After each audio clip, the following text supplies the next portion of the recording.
Good morning. We start with breaking news. Ruben Amorim has been sacked as head coach of Manchester United. It follows a difficult 14 months in charge, with the club currently sixth in the Premier League. After yesterday's draw with Leeds, Amorim complained to the club that he wanted to be the manager, not the coach. Well, in a club statement, Manchester United said Ruben Amorim has departed his role as head coach of Manchester United. Ruben was appointed in November 2024 and led the team to a UEFA Europa League final in Bilbao in May. With Manchester United sitting sixth in the Premier League, the club's leadership has reluctantly made the decision that it is the right time to make a change. This will give the team the best opportunity of the highest possible Premier League finish. The club would like to thank Ruben for his contribution to the club and wishes him well for the future. Darren Fletcher will take charge of the team against Burnley on Wednesday. Well, our sports presenter, Jackie Beltrao, gave us this update a little earlier. Not a surprise, but actually it's happened quicker than we all thought. We've been kind of talking about it all morning, this morning with Wolf and Sophie. Given what he said yesterday after the match, that 1-1 draw with Leeds, and Leeds literally walking away from that match thinking we should have won it. I mean, another sort of disappointment, really. Leeds unbeaten in 7, but Manchester United only 1 win in 5. And we were, talking this morning, if you question the hierarchy, if you question those above you in a football club, you don't really have anywhere to go. And, Enzo Maresco did that at Chelsea. Within the last couple of weeks, and he's gone. And when we see that all the time, no one is bigger than the club. What Amorim was saying is, I'm not just a coach, I'm the manager, I'm not just the coach. Well, actually, his job title is coach. Other people were in charge of transfers. He wanted more say in who they brought in. He thought they should be targeting Champions League football this season. They're currently in 6th and not in the Champions League spots.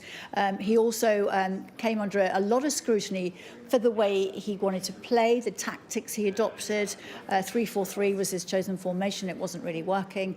His win rate wasn't great for a Manchester United manager. I mean, approximately 30%, which, is not what they expect at United. He was then comparing himself in the post-match press conference yesterday, which was a bit of a mic drop, not fully explaining what he meant and leaving all the journalists to kind of come to their own conclusions. But he said, they wouldn't treat Thomas Tuchel like this, they wouldn't treat Jose Mourinho like this. And I think what he was alluding to was he wanted more say in how things were done. He wasn't just the man who took training sessions and decided on the team at the end of the week. He wanted more say in the way his team was run. Jamie Carragher, yesterday, after that 1-1 draw with Leeds, was pretty scathing about the Manchester United manager and did not hold back in his criticism. I don't think he is in any position whatsoever to be questioning the people who appointed him. Why not? Because he's not good enough. He's not good enough to be Manchester United's manager.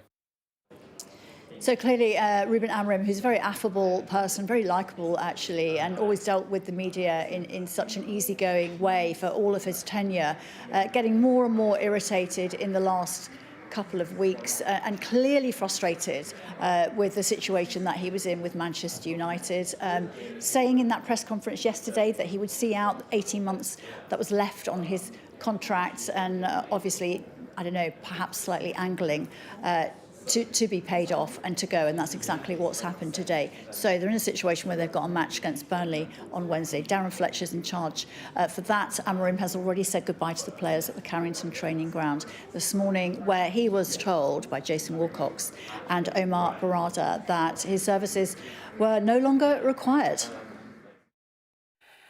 Jackie Beltrao speaking to me a little earlier. And earlier I also spoke to the football writer and broadcaster Henry Winter, who said that this was all inevitable, as Amorim simply never fitted in with the club's style. I think anyone who's been following Manchester United, particularly in recent weeks, in months, has seen the direction of travel, and particularly with Amorim. I mean, you're seeing him here celebrating, but there wasn't so much to celebrate about. And the board clearly must take some responsibility on all this, because they appointed a manager whose favoured system was 3-4-3 with wing-backs. Without getting too technical, I mean, anyone with any familiarity with Manchester United's great history knows that they're a team built on a back four and built on wingers. You know, you go back to George Best, you go back to Ryan Giggs, Kanchelskis, and so the squad was imbalanced in terms of what he wanted. So you either say, right, we're going to back him for 3-4 years and give him hundreds of millions to spend, or see if he will adapt. And, you know, he didn't adapt. And the results, as Jackie was saying, simply weren't good enough. Was it 24 wins in 63 games?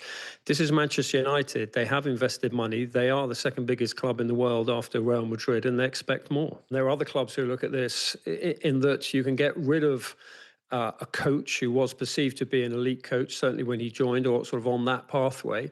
But who is there that's available out now? I mean, Chelsea are appointing a young manager from Strasbourg in Liam Rossini to follow Enzo Maresca, and you know he's a super positive young manager.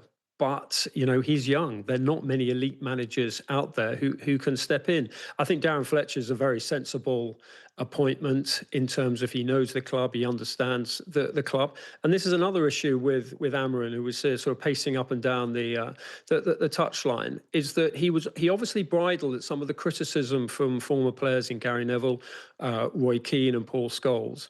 But they are the benchmark for why Manchester United were great under Alex Ferguson, and why this current generation of players needed to produce more, why Amorim needed to produce more. And Darren Fletcher represents that as well. He was a fantastic servant for Manchester United on and off the pitch. So I think he will bring back some of the old Manchester United culture, the defiance, the playing for the shirt, the sacrifice, the you know, getting rid of the selfishness which seems to pervade some of the players and arguably the dugout. And it'd be nice to see with Manchester United playing with a bit of width again.